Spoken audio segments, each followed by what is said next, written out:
ஒரு YouTube channel ஆரம்பித்தேன். Daily என்ன மாதிரி வீடியோஸ் போடுறதுன்றதே வந்து பார்த்தீங்கன்னா பெரிய கன்ஃபியூஷனாக இருக்குது. முன்னாடிலாம் வந்து ஒரு எஜுகேஷன் ரெலவெண்ட்டாக யூடியூப் இருக்கணும்னு சொல்லி அப்படி தான் சேனலே ஸ்டார்ட் பண்ணேன். ஆனால் ஒருத்தனும் பார்க்கல. ரொம்ப வெறுப்பாயிடுச்சு எனக்கு. சரி எவ்வளோ ரிசர்ச் பண்ணி எவ்வளோ பண்ணி போடுறோம், ஒருத்தனும் பார்க்கல. சரி கொஞ்சம் கமர்ஷியலாக கொண்டு போகலான்னு சொல்லிட்டு இந்த ஆஃபீஸில் நடக்கிறது இந்த மாதிரி வீடியோஸ்லாம் போட ஆரம்பித்தேன். அதில் அப்படி என்ன இருக்குன்னு தெரியல. அதை போய் அவ்வளோ போய் ஷேர் பண்ணுறீங்க, அதுக்கு அவ்வளோ வியூஸ் வருது, அவ்வளோ லைக்ஸ் வருது.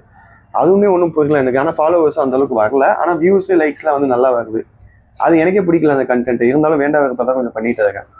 ரெண்டாவது வந்து கொஞ்சம் சைக்காலஜிக்கல் ஃபிலாசபி பற்றி பேசலாம்னு பார்த்தா நம்ம கொஞ்சம் பைத்தியம் ஆயிடுவோன்னு பயமாக இருக்குது. சரி நாலாவதா ஃபிட்னஸை பற்றி பேசலாம் அப்படின்னு தோணுச்சு. அதுக்கு நம்ம ஃபிட்டாக இருக்கணும்னு அதையுமே நான் இக்னோர் பண்ணிட்டேன். ஸோ இப்போ எப்படி இருக்குன்னா என்னோட யூடியூப் சேனலும் இன்ஸ்டாகிராமும் இப்போ நீங்கள் ஒரு டேரக்டர்லாம் எடுத்துட்டிங்கன்னா அவங்களோட நீஷுக்கு வந்து ஒரு படம் எடுப்பாங்க. அது ஓடலன்னு தெரிஞ்ச உடனே அவங்க வந்து என்ன பண்ணிடுவாங்க அப்படின்னா ஒரு கமர்ஷியல் டேரக்டர் ஆகிடுவாங்க. கமர்ஷியலாக அவங்களுக்கு என்னெல்லாம் மாட்டுதோ இதெல்லாம் ஓடுதோ அது மாதிரி ஓட்டிட்டு போயிடுவாங்க. ஸோ இப்போ என்னோட வீடியோவுமே பார்த்தீங்கன்னா அப்படிதான் போகிற போக்கில் பார்த்தா இருக்கு. என்னடா நடக்குதுன்ற மாதிரி ஒரு மாதிரி கடுப்பாக இருக்கு. நீங்கள் யோசிக்கலாம், நீயே இந்த மாதிரி வீடியோ போடக்கூடாது அப்படின்னு. இல்லை உங்களுக்கு இந்த மாதிரி தான் வீடியோ போடணும்னு சொல்லுங்க, அதையுமே போடுறேன். ஸோ உங்களோட சஜஷன் வந்து நீங்களே கமெண்ட் செக்ஷனில் சொல்லுங்கள். ஒரு மாதிரி கன்ஃபியூஸ்டாக இருக்குது காலைல ஏஞ்சிலேருந்து.